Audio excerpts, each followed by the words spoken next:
Welcome to Flat Earth Debate Live.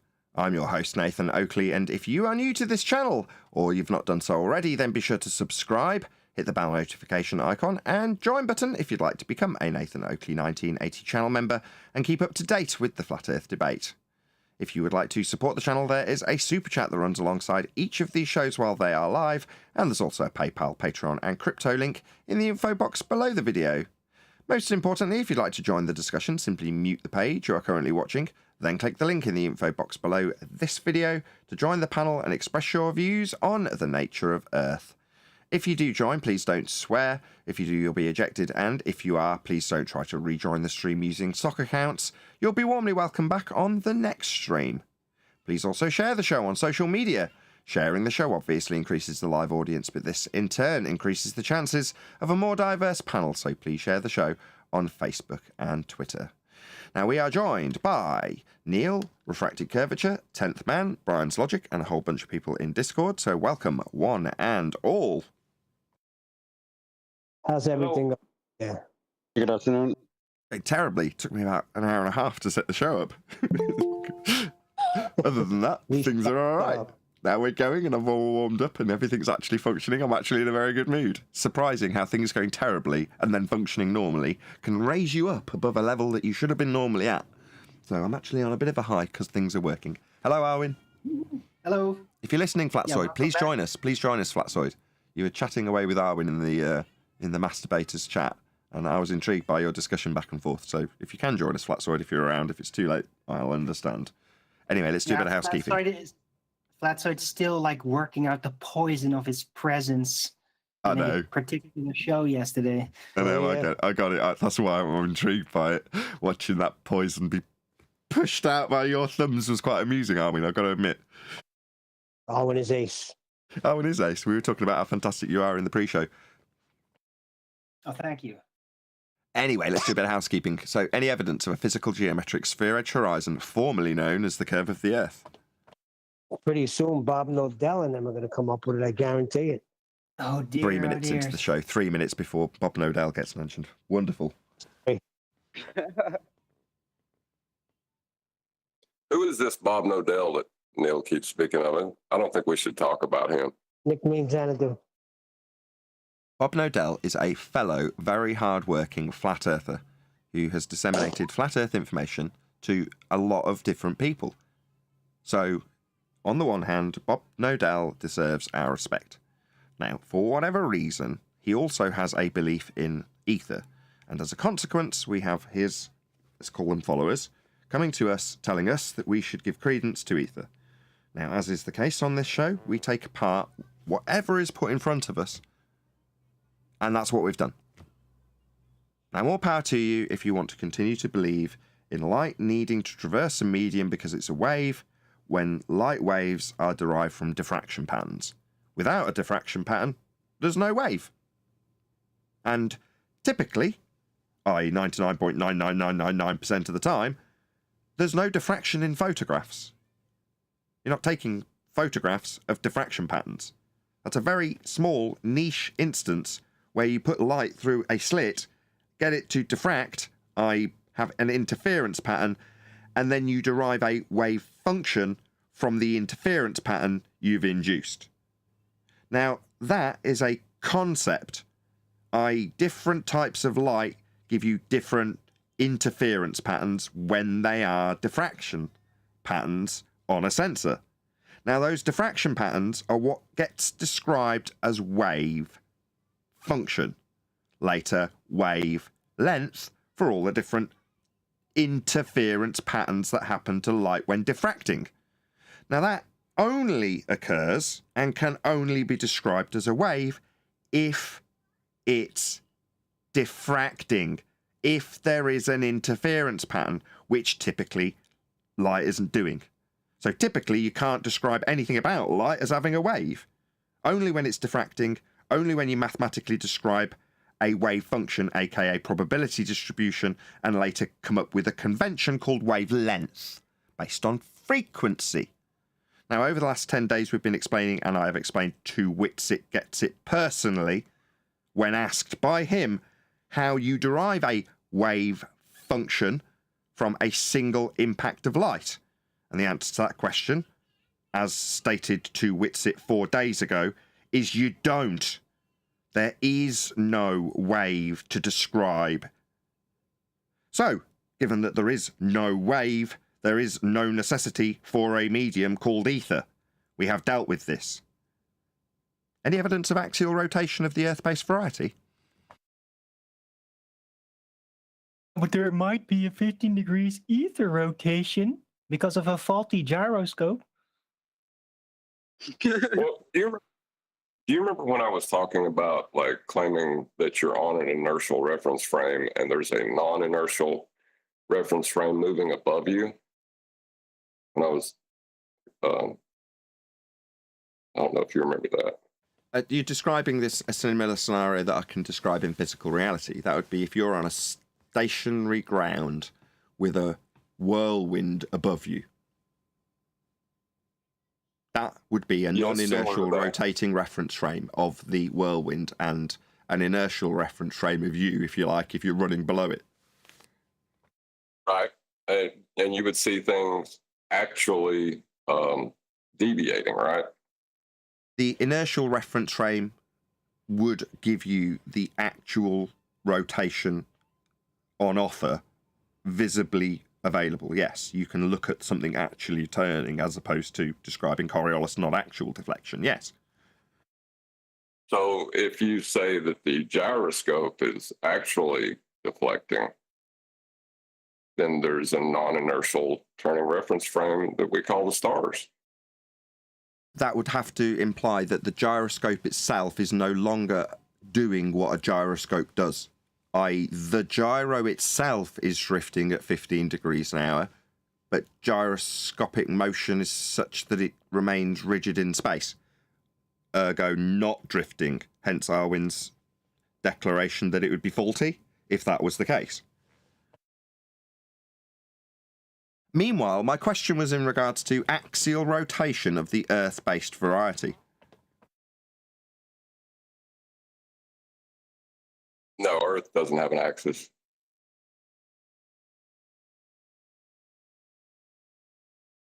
You'll need an R value for that. Any evidence of the R value?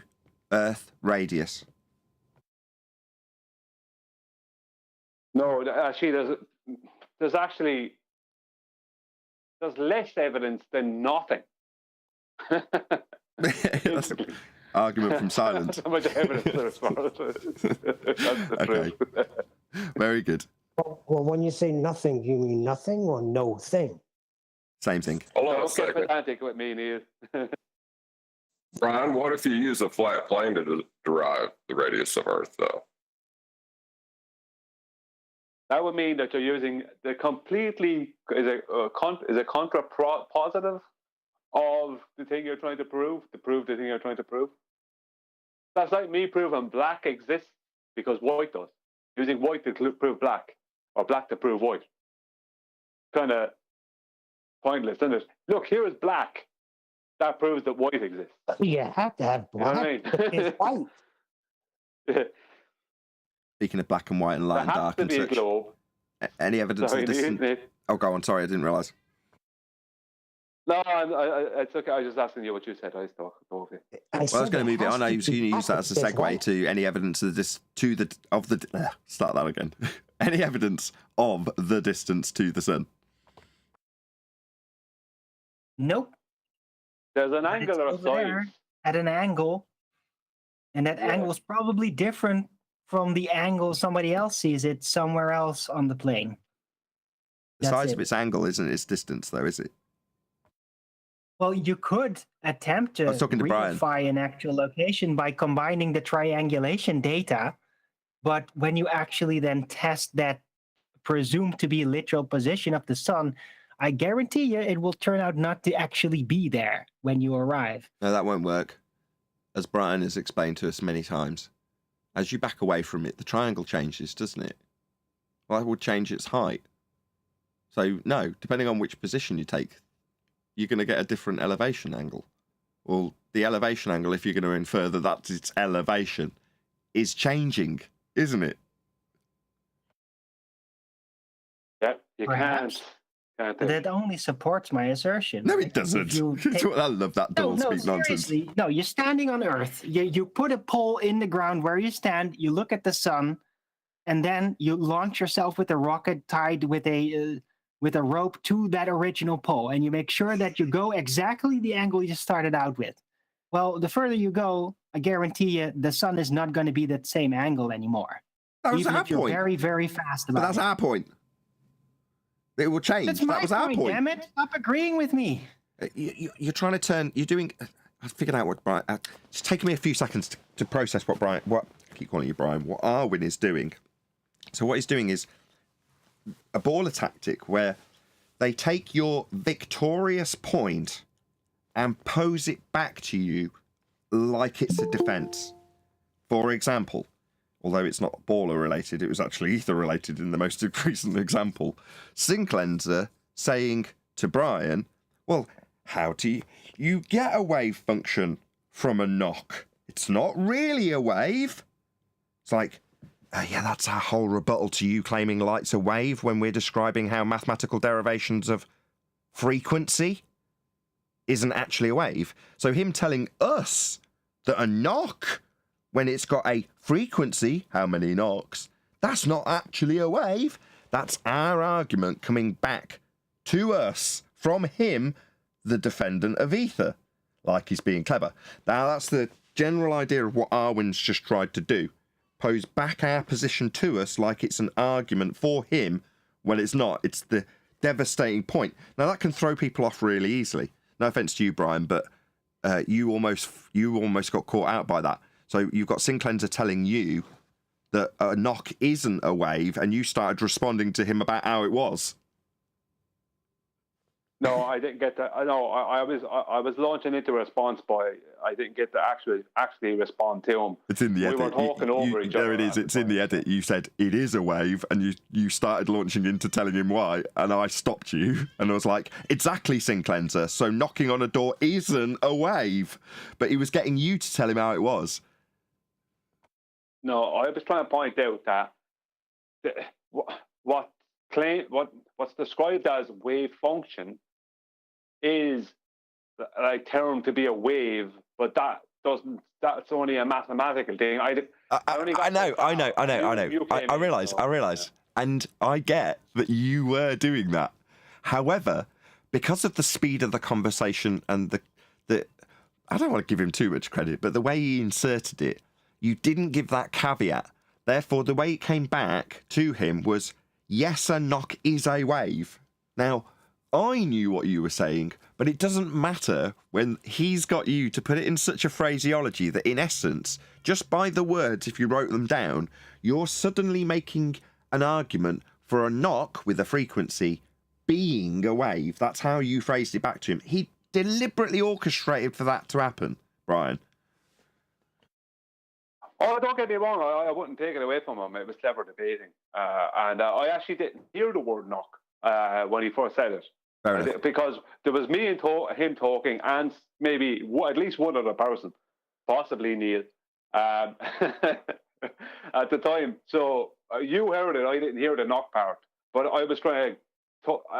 my point was different from his, but he used it in a clever way. Sorry about that. I'm not taking it away from him. It was clever debating. It wasn't helping him, but it was the same thing as it's a great example of someone who you're debating using your positive claim back against you, or what you're using against them back against you, as if it helps them. Yeah, exactly. Kind of like Witsit asking Flatzoid how you derive a wave with a single impact.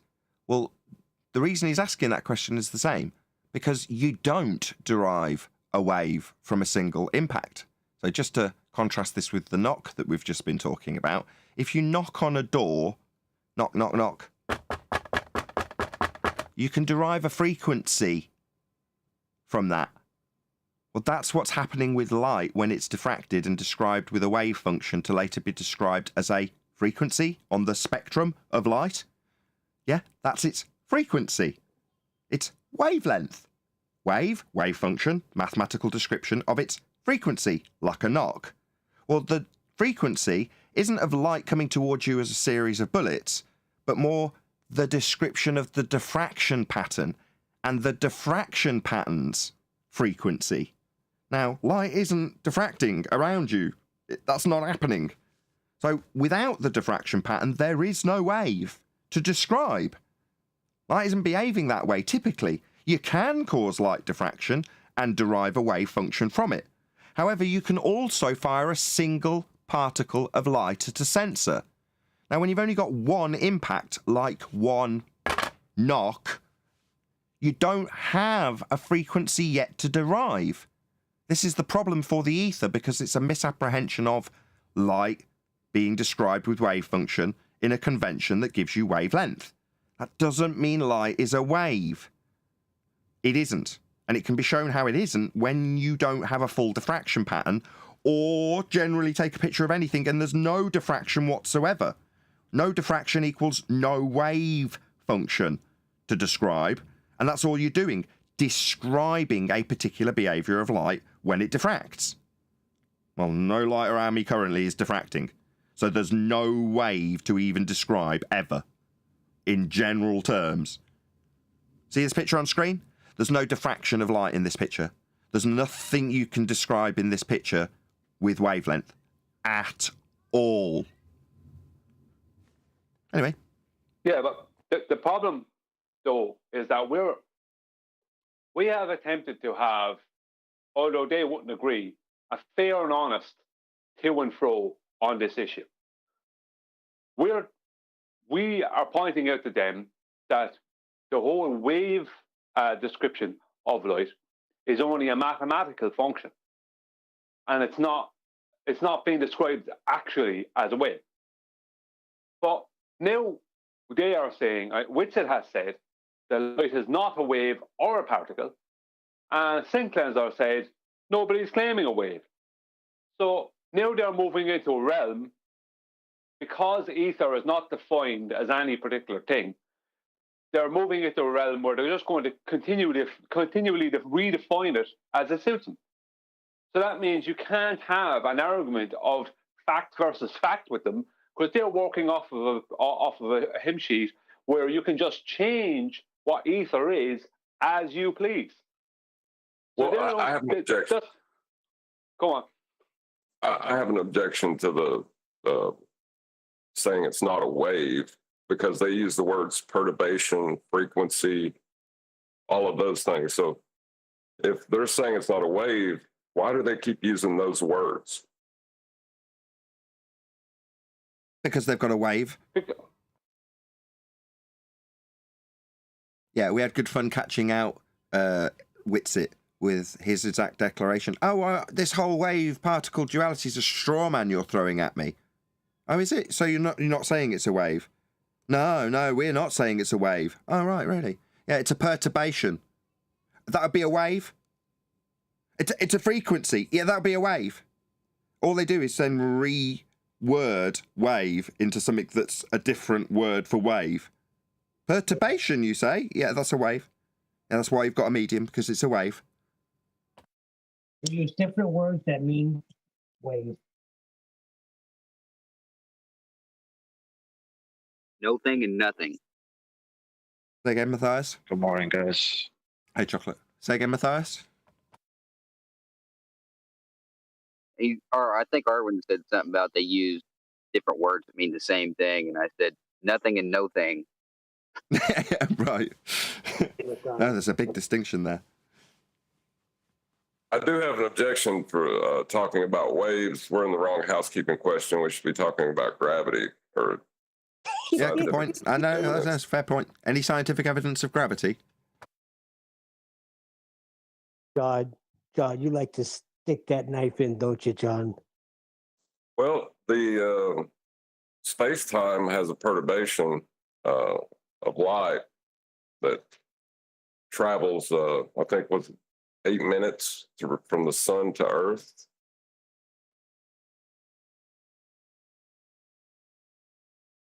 Does science even improve things anymore, or It never stopped. That where we're at? It never stopped. Okay.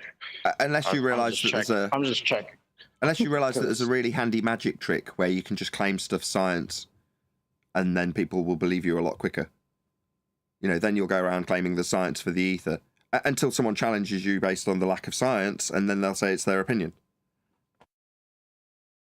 Well, Based on- I listened to Jaron Campanella on GoBusters yesterday, and he stated he was talking about Neil deGrasse Tyson stating that science is true whether you like it or not. Now, we've gone over that statement because it's an actual statement of fact. If something is proven through scientific method, it's empirical. So it's whether you like it or not, it's empirically proven. But he said science doesn't prove things. Science only disproves things. It only disproves things. It doesn't prove things. It's Well, hold on, stop. So that's a contradiction in terms right off the bat. You're proving. Hold on. If you disprove something, you automatically prove something. So straight off the bat, to say that is a contradiction in terms, Jaron. Yeah, he said that yesterday. I heard him, and then I shut it off. Well, if you've got a hypothesis with a That's null, why I asked the let's say you go to the extent of proving your null hypothesis. So you go on the side of erring with what Jaron's saying is true, which is you're only aiming to prove the null. You don't directly test the null, but we'll brush past that and say, okay, you assume that, I don't know, vinegar causes water to boil, right? Therefore, your null hypothesis is if vinegar, water won't boil, right? That's disproving the hypothesis. Disproving that your idea of the cause, which is vinegar, will cause the water to boil. So you pour your vinegar into the water and it doesn't boil. So you disproved it, right? You disproved that vinegar causes water to boil. So you've achieved what Jaron says is the case. You're only looking to disprove things. Okay. But you proved vinegar doesn't cause water to boil. Ipso facto, by disproving it, you proved it didn't cause it. So that's a self-defeating statement. Now, obviously, Jaron doesn't really understand what science is because it's an empirical method because of the null. So you don't directly test the null. We will come back to it now. What you test is your supposition of cause. So, in the same example, vinegar and water boiling. You observe a phenomena, water boiling. You suppose it's caused by the vinegar or acid content of the water. So you formulate a hypothesis. The alternative hypothesis being, if vinegar, then water boiling. If A, then B. Now that is what you will test, your supposition of cause. In other words, you're going to vary the amount of vinegar in the water to see if it makes it boil. Now, further to your alternative, you have a null. If vinegar, no water boiling. The contrapositive of your original assertion with supposition of cause with vinegar. So if vinegar, no water boiling, then you test your supposition. That would be your alternative, not the null. You're not trying to disprove it. You're trying to prove it. You're trying to prove what you think causes the water to boil, in this case vinegar, actually causes it. So you're testing the alternative, not the null. So you add your vinegar to the water, it doesn't boil. You prove your null. So it wasn't that then. You proved vinegar does not cause water to boil. So no matter what the outcome, you prove something. You proved vinegar doesn't cause water to boil. That's proof positive. The only outcome of a successfully validated hypothesis, also known as an experiment, is proof. You will either prove your alternative, that would be to say that you got the water to boil with the vinegar, or you prove your null. You add the vinegar and it doesn't boil.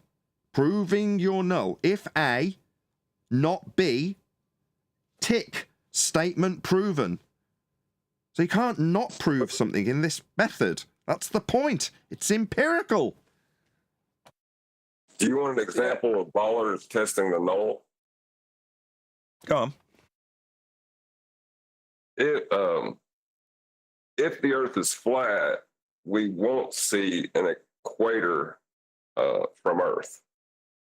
That's a what is question. It immediately falls outside the purview of science because science exclusively deals with phenomena. My example has water boiling.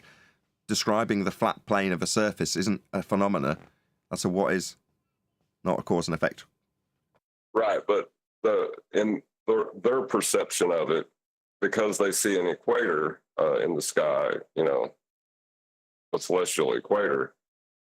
What? That proves the Hold on, Earth can't be flat. I've just dropped acid. Did you say because they see a celestial equator in the sky? Does anybody else see a celestial equator in the sky? What the hell? Yeah, right, John. Am I missing something? Well, it's what is the average of 2.1? But when you take the celestial sphere and you plop them together, there's a point where the stars seem to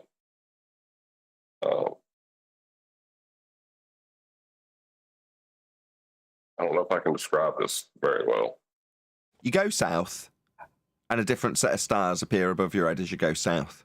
Now, you can plot that different set of stars based on the perspective view you encounter of them around your peripheral view.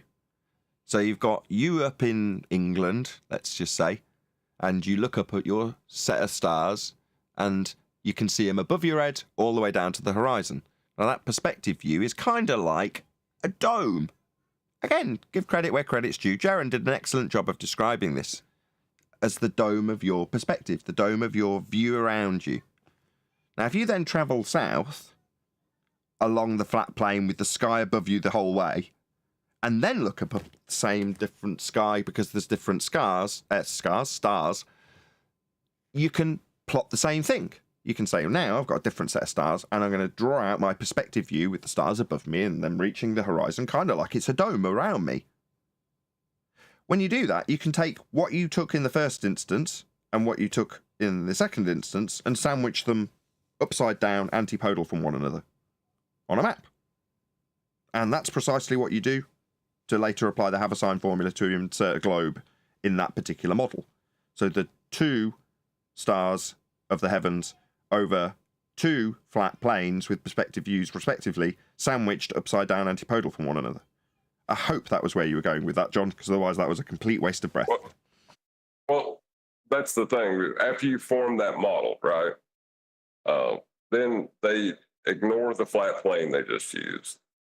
And they say that if it is that flat plane that I just used to measure and create this model, then I wouldn't see what I just measured. And so when they see it, they think they're proving they're null, right? That's what I was trying to get at, but it's not. It's hard. No, to you got there. You got there. No, you did well. You linked it all. It got there in the end. That was great. I see where you're going with it. I see. Even though it's a what is question, they still think that that's a testing of the null. No, I follow you. Speaking of which, Go on. Can we go back to that? Just one sec, Chocolate. Go ahead, Brian. Yeah, I was going to say, I knew exactly where John was going from the start, but I just wanted to kind of pile in on him. Give Maritime. Can we go back to that science experiment, or maybe call it thought experiment that you just laid out, Nathan, with the vinegar not proving that water, the experiment that proves that vinegar does not make water boil, right? Yep. So that's what you've done. You've proven that vinegar does not make it boil. My question is, does that negate that being a scientific experiment, being that you haven't explored every single cause that it could be? Does that negate that experiment was? Well, that's what you'll ipso facto do until you get to a supposition of cause that proves to be valid. So all you'll ever do is prove the null, but you're never trying to prove the null. Quite the contrary. You're trying to get to the actual cause of the effect. But your question was, does that invalidate it as science? No. That's a successful scientific experiment. Adding vinegar to water to disprove it as a null hypothesis, you're not directly trying to do that. That's sad. You're trying to prove it does. Now, the fact we already know it's heat is irrelevant. Prior to it, in that weird world of parallel universes where we don't know that heat causes water to boil, and you go, I wonder what causes that hot spring to boil. I know, I'll get some of the water and see if it's adding an acidic content to it. Oh no, it didn't. Science. You proved the null. If A, not B. Not vinegar then. Okay. Because, and I asked this because I don't know, from what I'm hearing, science experiments that have been done are just not science experiments because it's either someone didn't like the cause that was proven or they didn't invalidate every other cause that it possibly could be. No, they did. Like, no, I'm that's where hearing you're wrong. crazy No, shit. let me correct that. That's incorrect. So because of the type of logic gate that you're putting it through, because of the empiricism that it offers, that's incorrect. So once you establish cause, if A, then B. So if heat, then water boiling. Now from that point forth, you have established that as the cause, never to be violated. That will always be the case. So to say, do I now need to keep going, seeing if bananas in the close proximity of water will cause it to boil? No, you've already figured out what caused it to boil. You can pretty much stop there. You've got the result. You're trying to figure out why water boils. So when you apply heat to it and it boils, you then know why water boils. You've established Right, the cause of but- the effect. So, okay, so my question is, so you can go forth if you choose to formulate another experiment with another hypothesis, a brand new independent variable, right? And that doesn't negate the experiment that was just done, right? No.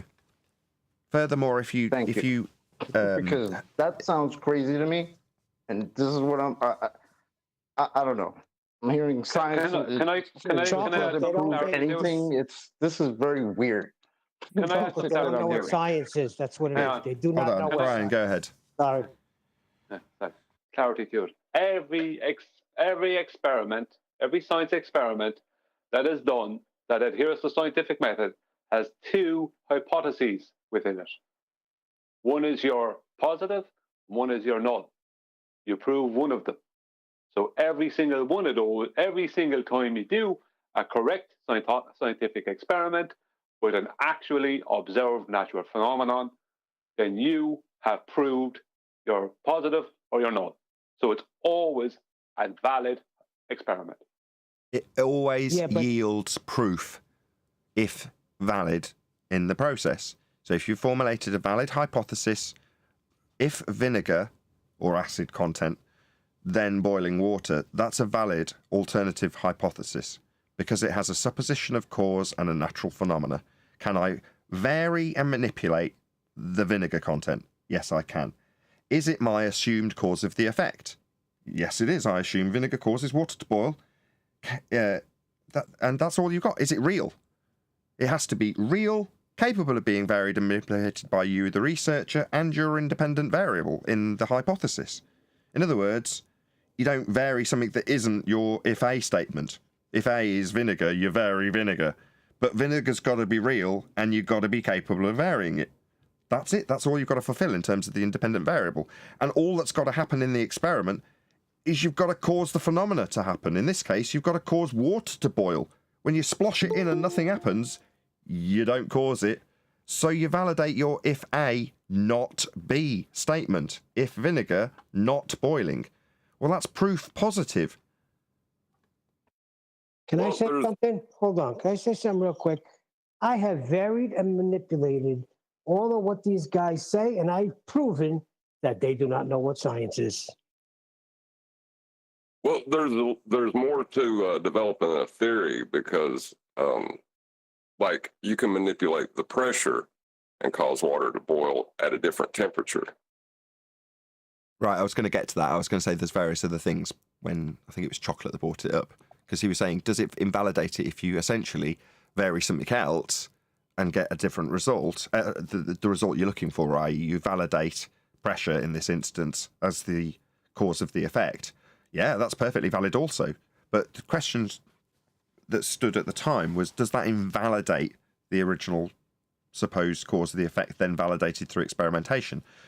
Just because you vary pressure and got water to boil, you find out that they're on three arms of a triangle or three sides or whatever. You know, that's what you find out. It doesn't mean you're not going to find that there's other alternative causes. That's why when you do it, to establish that one single solitary independent variable as the cause of the effect, everything else is held constant. Therefore, if you were to do the experiment with pressure, temperature must be held constant. Right, and then you would find a different temperature at which the water boiled. Nah, every experiment you do invalidates the previous one. Because, yeah. No. Right. No, it but doesn't. you have to. Theory is when you combine those hypotheses, right? But I'm just kind of annoyed, to be honest.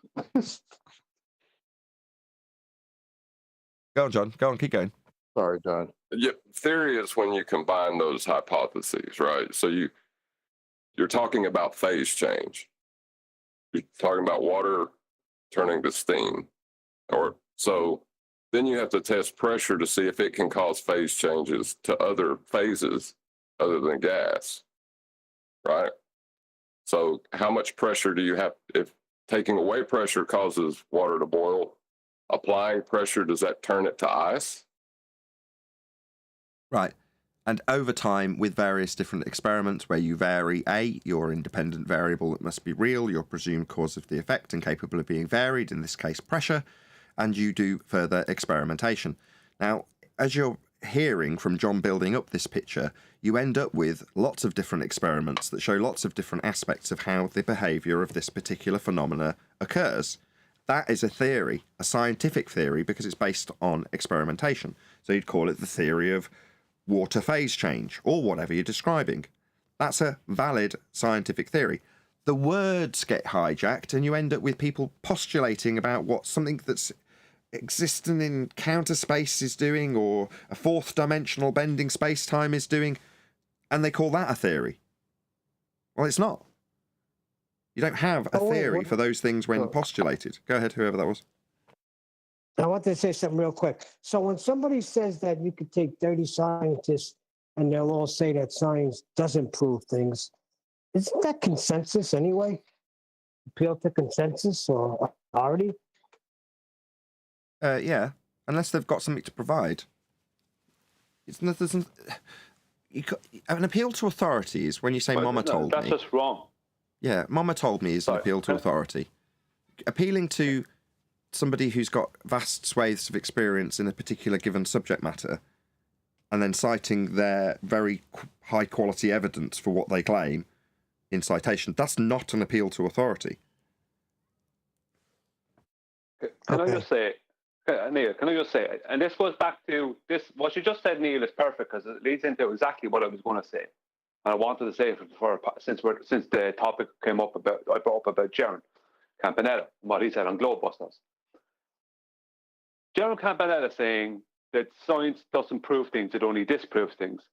Or 30 scientists saying science doesn't prove things, it only disproves things. Both of those statements are completely wrong. Number one, has Nathan and the rest of us have just been detailing, proving the null is proving something, right? You didn't prove your positive, but you proved your null because you always have two hypotheses in every correct science experiment. When you correctly adhere to scientific method. No, but what about when science does prove the positive? Is that at this? So what is that like? Are they wrangling that around in their mind? Where they, nah. You know what I mean? Where they just disproved their null. You know what I mean? They didn't prove it, they just disproved their null. It's like you prove either you're positive or you're null. If you're never proving anything, as the way they're stating it, I can't read their minds, but the way they're stating it is nothing ever gets proven. You just disprove things. It's like, yeah, that's a contradiction because disproving is proving, number one. But number two, there is times when things are proven and not when you do prove you're positive and not you're null. Right, you know who else water says is that? the water boiling is a great example.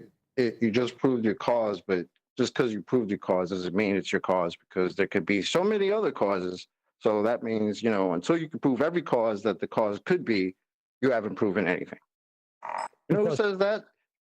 That sounds like Global. Well, I was just going to get to that. So the people who also say that are globe believers, and the reason they say it is because they've taken the empiricism that science, in name only in this instance, offers, and attributed it to their pseudoscience just so stories. So they've greased the skids with a method that's empirical so that you all immediately understand that they've proven what they say. A bit like saying there's science for ether. Well, the reason you would say that is because people instinctually know that that's an empirical method. It was taught to them in school as an empirical method. We were all taught this, just very young, probably too young to remember, but certainly old enough for it to make an impression so that when the advert says it's got science for the Timotei shampoo, you'll believe it. Well, it's not science. That's the point. Science is empirical and does offer empiricism. So if you take vitamin C, or the lack thereof, as the cause of scurvy, scientific validity offered too, the cause of people coming back and dying. Once you've figured out that they've got a lack of vitamin C through scientific experimentation, you just make sure they've got enough vitamin C. You don't say, we're not going to give them vitamin C because we haven't proven all of the possible causes of scurvy. You give them vitamin C and they don't die. So just give them vitamin C now you've figured out that's the cause of the effect with science. Don't keep testing the null, because you're not trying to figure out what caused the null, because the null is what doesn't cause the effect. What isn't having a discernible effect on scurvy? How much salt water they inhale when they're out at sea? You can vary it to see if it has a cause on scurvy, but if you already know that vitamin C is going to stop them getting it, you just give them it. Don't start telling us that science isn't proving things, it's proving nulls. That's absurd. Most advancement in humanity has come from science. Now, when you explain the experiment to people that the science is behind it, most of them don't even understand what the scientific experiment was. They understand they've got a microwave. So they understand when there's technology applied to the science that's useful. Now, if you take pseudoscience, just so stories that haven't got any empiricism behind them, they haven't offered any experimentation to back their just so stories, they'll need to tell you that science ebbs and flows and changes, so that when they get found out with their just so stories that don't make sense, they can tell you that science is ever changing, because they've lied to you about what science actually offers. Now, unfortunately, this is where I do deeply object and possibly have to be proactive about what I object to, because it's the same damn magic trick we all fell victim to. Teach us that magic is available in the form of the word science, and you better believe it when you hear it. The quote started this discussion was Neil deGrasse Tyson saying science is right whether you like it or not. Absolutely true. He just doesn't have any. But he makes you believe that when he's making such an authoritative and correct statement that science is correct whether you like it or not, that he might actually have some to offer when he makes his next statement about space. He doesn't, but you thought he did. And how wonderful it sounded to be backed up by Neil deGrasse Tyson that science is proof. It is. If you've got it, which you haven't. And what do you know, there's a whole faction of Flat Earth that hasn't got any science either, and I'm more than happy to tell you they haven't. While simultaneously telling you that the science for ether. Yeah, they're greasing the skids for their just so story when they tell you there's nothing being proven in science. You mean you've used the same magic trick we were all deceived by heliocentrists with? You mean you've taken the trick of telling us it's science, and I quote, FED don't understand the science of ether? Yeah, you've just used their magic trick, haven't you, Globebusters? To deceive your audience into believing just so stories about ether. Now, that is where I object. Deeply. And I will declare that it's an embarrassment to Flat Earth when we're here telling people about the empiricism science has to offer, and showing you how it saves lives and advances humanity with its proof. But yet you'll deny the very existence of proof in science while you simultaneously tell your audience that your ether's got some. and come here and tell us about the science of magnetism to justify your just so stories, while simultaneously telling your audience that there isn't any proof to be had by science. So why the hell are you telling them about the science of magnetism when you bait and switch them with Aether? Why? Well, because there's power to be yielded here, isn't there, ladies and gentlemen? There's a lot of people out there that are lost. They haven't got answers anymore and they need them. And what do you know? There's a next guru in line offering them. And using the same bait and switch, the same exact scientific claims, actually just magic. Telling you that you've got science for stuff, when it's really just an opinion like chi or love. No science here. But yet FED doesn't understand the science of Aether. Yeah, you're being conned. Now, normally I wouldn't point this out unless dicks who go and listen to this garbage come here and tell us that we should believe it. No, what we will do is explain how waves are actually a derivation of a mathematical description of light diffraction. Now, light isn't diffracting anywhere in my current view, so there's no description of waves for you to need this Aether. What's that you say? I'm some sort of materialist? No, I'm afraid not. I know the limitations of describing light as particles, and we disclaim them regularly.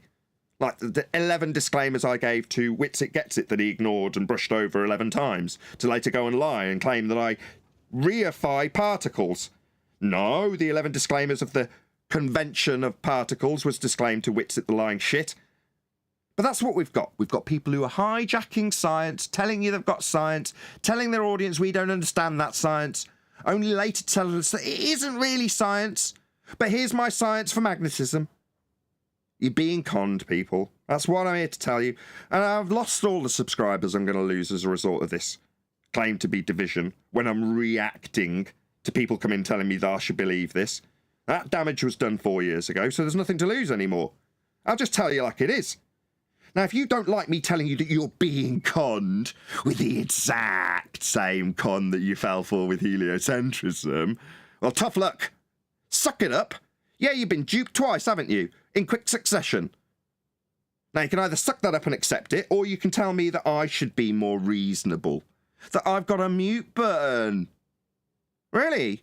Did that mute button stop Witsit asking me where you get a light wave from a single particle?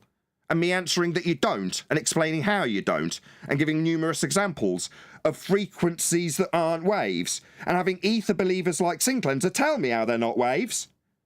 Yeah, I'm pretty sure I've addressed this thoroughly. As I say, you're entitled to your beliefs. We here at Flat Earth Debate rely upon empiricism. That's proof. That's what we offer. Shout out to Unitox Family for the super chat. Really appreciate the support.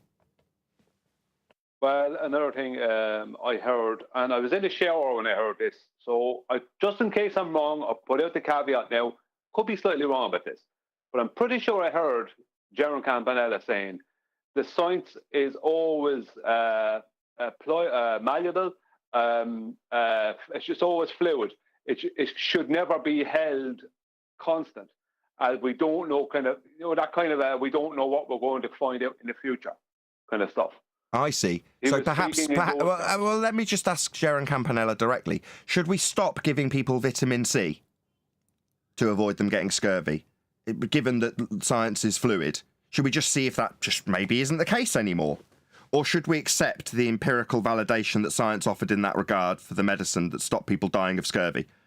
I'd just like a response from Jaron in regards to the application of vitamin C to stop people dying of scurvy, given how fluid science is. Hold on, I figured it out. It's the same thing as the ball is. The scientific method is too narrow for them. That's exactly what it is. Well, maybe we could talk a little bit more in depth about Aether. I mean, space-time, if we put it in context of heliocentrism.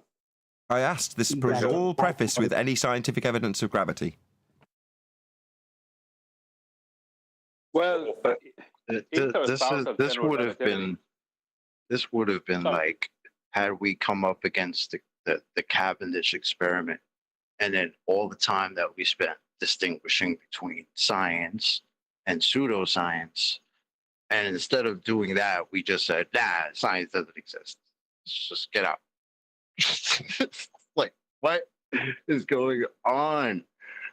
Yeah, it's a problem because back in the day when it was 4 years ago when I originally addressed this, there was people who at the time, this isn't the case now, they've all gone and will probably never return, that moaned at me after listening to endless discussions about how science debunks Cavendish, how it doesn't have a naturally occurring phenomena, having the pink writing on screen and seeing ballers get absolutely annihilated as they change their independent variable to their dependent variable after it being written down and being on screen. They all cheered until I pointed out that no, Michelson-Morley's not got a naturally occurring phenomena either. In fact, it's taking the same affirming the consequent formal logical fallacy that's used to claim Earth turn and using it for Ether with the same exact parlor trick. This definitely isn't science. And they booed and jeered and said I should be castrated and turned out of the community. Yeah, as I say, they are all long gone, so this isn't affecting my subscriber count in the slightest.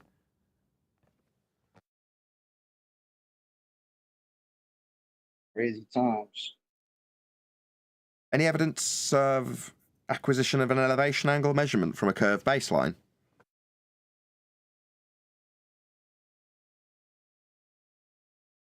Well, wouldn't this be the point of distinction? You Did I hear use someone the from curved Discord? baseline that you got from the flat baseline. That's it. There you go. But no, that's flat baseline. I'm asking if you can acquire it from a curved one. Yeah. You just get that curved one from the flat one first, and then just bait and switch. Hey, this is actually curved, so because you can't tell the difference, basically, right? No, if I'm using it for an angle, I'll definitely be telling the difference because a curved line won't give me an angle. I don't know. No, Nathan. I'm here. You can't even tell the difference between your horizontal planes and curves now. Other than one won't There's a give you an lot of angle weird and one shit will. going on. One won't give you an angle and one will. Nah. Yeah, Go- nah. Go on, Brian. You've been trying to get a word in. Yeah, just what Chocolate said it all. Like, nah. Yeah, well, what you could do, Nathan, is you could pretend that reality is a tangent plane. And that tangent plane can be of any size you need it to be, thousands, millions of miles in length if you need it to be. And you can create your angles and get your distances using that when you're taking elevation angles to celestial bodies. You can then, besides any other hijacking you're going to do and adding in, you could also state that you're adding in 7/6R, which is within the dip. Hold on a second. You just said we were dealing with a tangent plane, and now you're telling me that you can also add in 7/6R. That would take away. I'm just saying what you can do. I'm not finished. It's going to get a lot better. Okay, go ahead. And then after you've gotten all your measurements, you can then place and you've created your circles of equal altitude, your two-dimensional circles of equal altitude and equal angle, more importantly, onto a sphere, right? And how you're going to do that is you're going to take those circles and you're going to place them onto the universal transverse Mercator map, which distorts everything because nothing is in the position it really is in reality. All the continents and that are not in the positions in accordance in reference to each other that they are in reality. So you're distorting your original flat plane nautical mile measurements, and then you can use the Haversine formula to put these distance measurements, right, which should be horizontal lines straight lines because they're going to be a radius of a circle of equal altitude. You can then create them. You can then place them as a curved line on the surface of a sphere Earth through the Haversine formula, and then claim that you are putting the correct distances onto the sphere Earth because the sphere Earth is reality.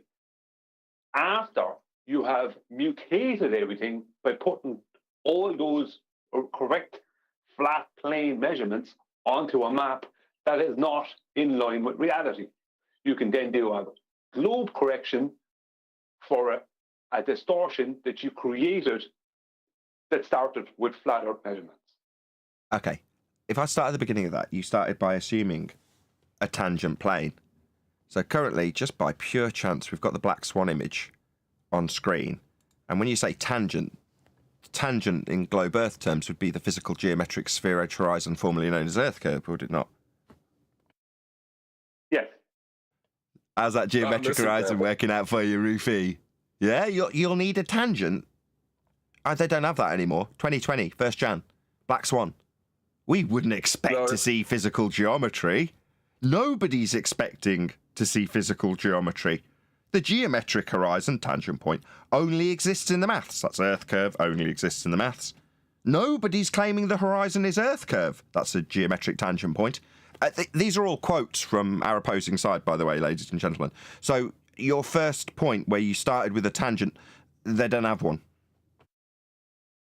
They claim the tangent's at the feet now. Well, they've changed to the feet. They've got two instead of the tangents. horizon. So if the tangent's at your feet, where's Earth curve? That's on the second tangent goes on there, of course.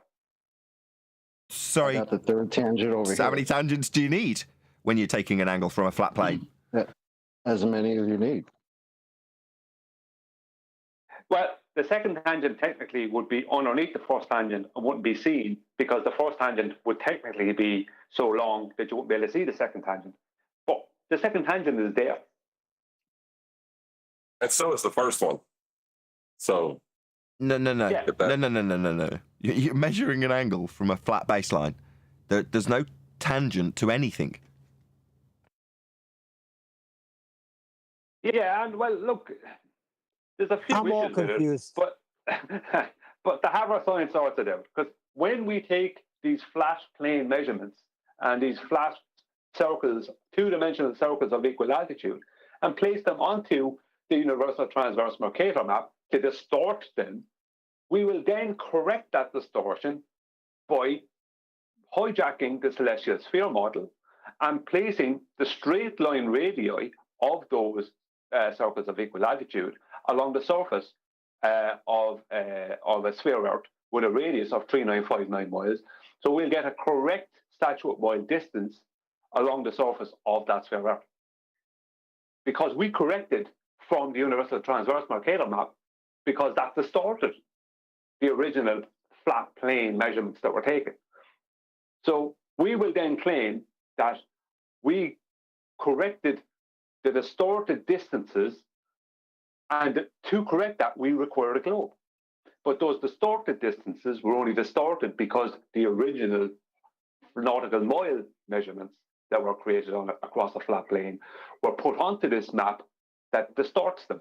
So maybe if we didn't put those flat plane measurements onto a map that distorts them, there wouldn't be a need for any formula to correct them into correct statute mile distances along the surface of a sphere Earth. Just said I throw it out there. Any single viable hypothesis from any of the fields of astronomy, cosmology, or astrophysics? Well, I got back, but I had a rebuttal to everything that was talked about just now, and that is that the Haversine formula actually proves that, the flat Earth is based on the globe, not the other way around.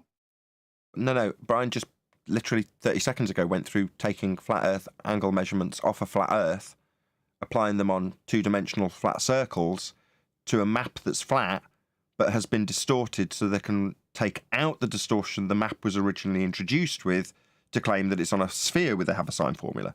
That's very much using flat Earth elevation angle measurements from a flat plane that was originally used to design the map in the first place with the distortion. So that's all flat Earth requiring, Arwin. Now, only within because- the math. No, it's only required within the math because in the real world, it still proves it's based off a globe. No, in the because math, you're creating the globe. What are you talking about? Yeah.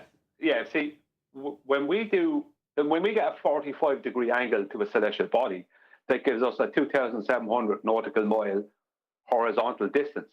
That horizontal distance becomes the radius, which is a straight line, of a circle of equal altitude, which is a two-dimensional circle. So that circle will also have a diameter, which would be double that radius, which would be 5,400 nautical miles. That's also a horizontal line, because it has to be. So we're dealing with two dimensions. So radius and its diameter and a circle, that's three two-dimensional, let's say, references.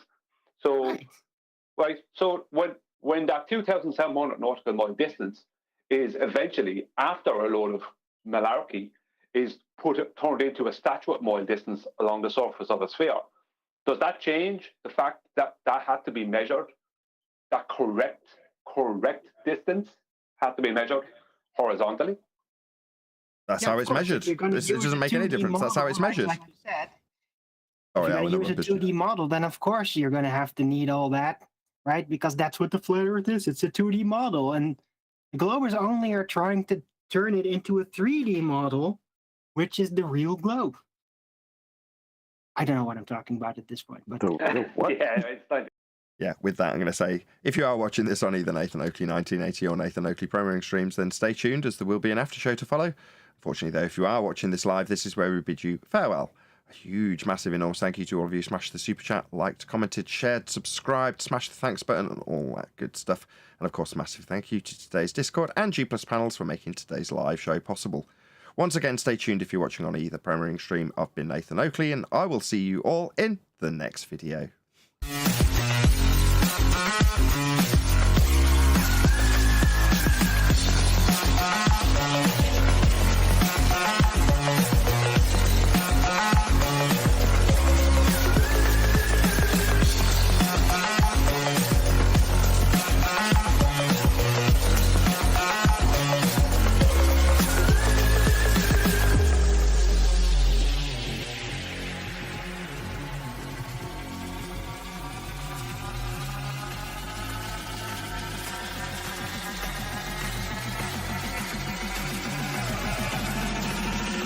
Oh, what a day! What a lovely day!